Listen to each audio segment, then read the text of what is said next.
Hello, everybody. Welcome to Mead Ministry Channel. If you're new, please hit that like and subscribe button. Today, I'm going to be talking about refugee resettlement and false empathy. First of all, I'd like to apologize to the autism community. I was wrong to say autism was not real, and I did talk to my therapist, and we went over my diagnoses. And apparently, it is real. They don't just give it out like candy. Even though I was 36 and well into adulthood when I got diagnosed, I met the criteria was there, a pattern of life patterns, and luckily I'm only level 1 autism, so I'm pretty high functioning. But it is what it is. I own that. Today, though, I'd like to talk about false empathy, and this seems to be a problem among especially the female-minded and women folk of our world.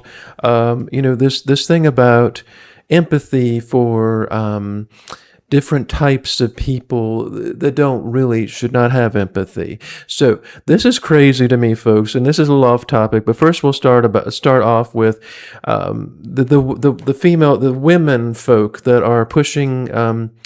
This, be kind. You see it everywhere. Be kind.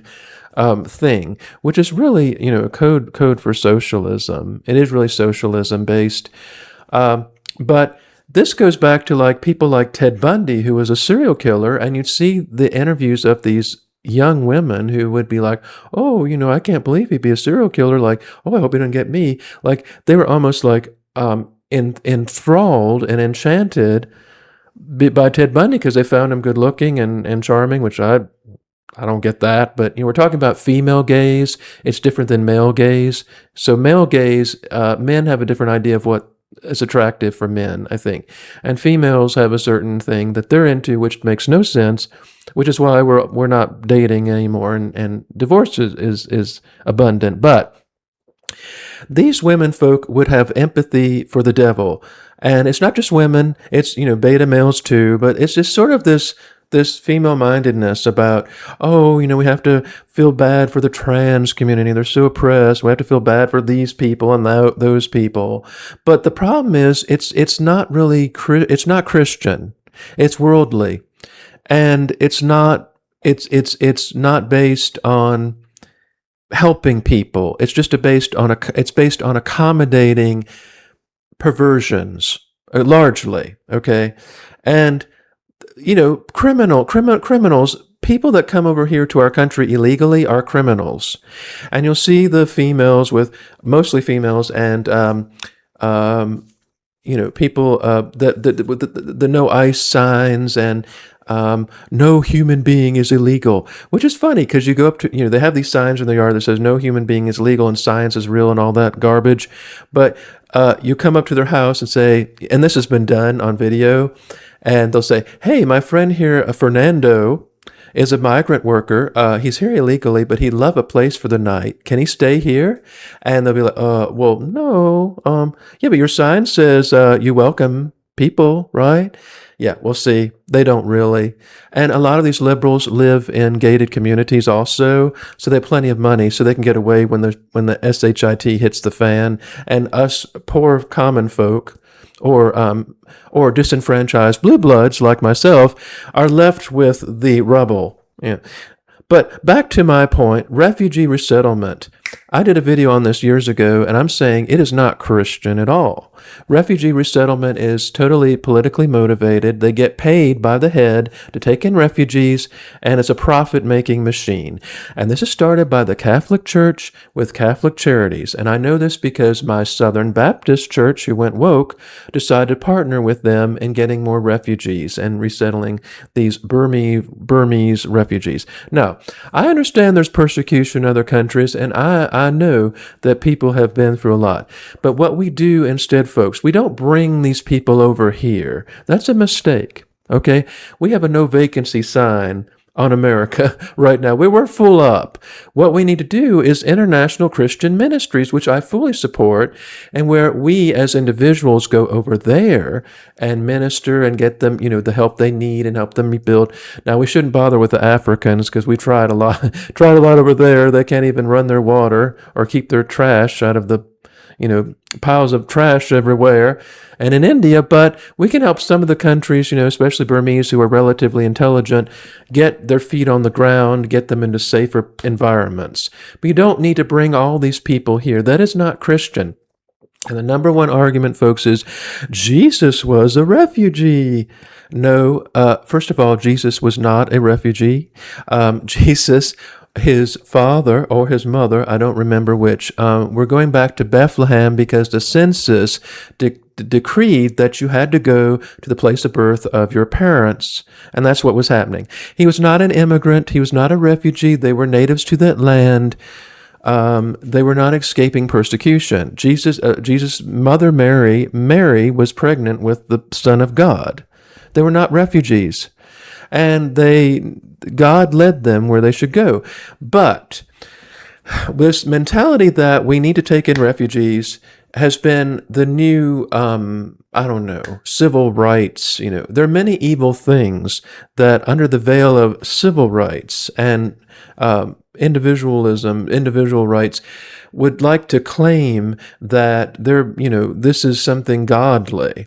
But this is not true. And I can see it, folks, because I experienced this with my own church. And I remember the choir director at my church, bless her heart, she was a really wonderful person, but I remember talking to her about, my house was in need of repairs, and she said, well, we've got these wonderful refugees who can come over and do the work for you for nearly next to nothing. And I'm like, no, thank you. I would like a real American, a native-born American who is here to do the work. I don't need refugees to do the work. We need to help people in our own communities. I'm so sick and tired of hearing how rich America is. Yes, we are a blessed nation. We have loads of freedom. But folks, there are people on the streets that are homeless, that are starving to death. And there are people in backwater Appalachia who have no running water. Now, they're very resilient people and they can usually handle themselves. But we have a lot of poor people in America, and we're being told that we need to help all of these other people. Bring all of these other people here. On top of that, when you bring in all these refugees, we're giving them, putting them up in nice townhomes, giving them driver's licenses, getting them Netflix, government perks, all kinds of perks from the government, benefits that really, there are people that need these things. And what Donald Trump is trying to do is trying to fix the system, and he's up against a wall, yes. And that's why it's so hard, because there's so much, they're trying to destroy ICE, but they don't want ICE.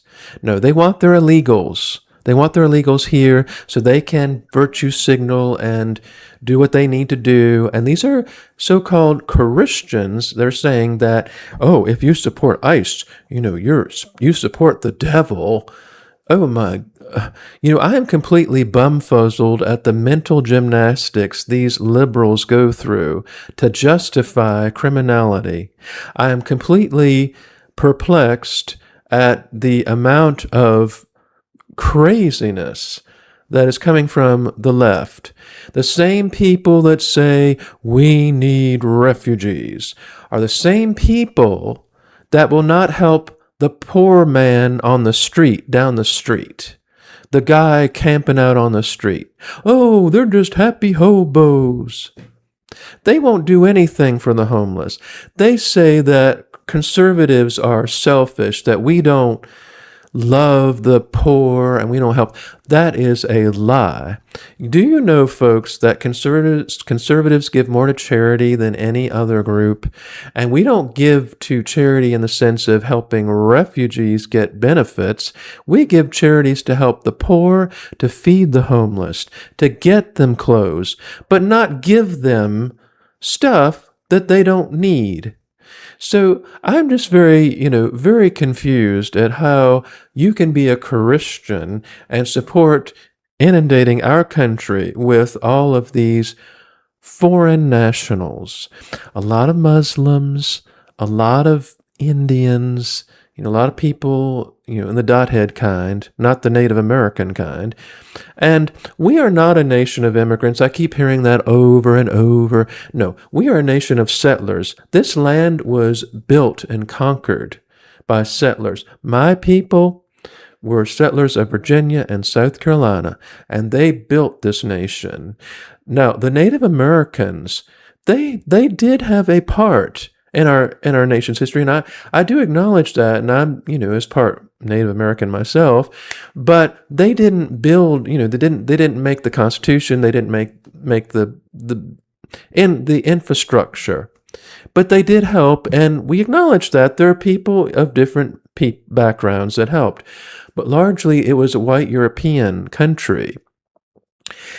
And the Spaniards were here, even before my people were here. So, shout out to the Spanish.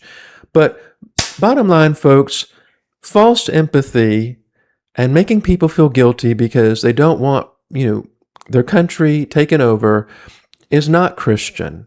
And we need to be firm and say no. It's time to say no. Not in my backyard. And if I see people with anti-ICE signs, I feel I should report them to the authorities because they are terrorists. They are supporting terrorism, and they're supporting law breaking. I would not do that, because it's not in me. But if I were a Karen, we need Karens. We need more Karens. We need Karens with their phones, and I'm calling the manager to they would save us from the Muslims and the people taking over. Not long ago, folks, I had a bunch of people make a pop-up market in my backyard. I wish I were a Karen, but I couldn't confront them. I just sat here like, oh, what do I do? I wish I had the Karen in me to go out there and say, you have no right to be in my backyard. This is my property. I'm calling the police. That's what I should have done.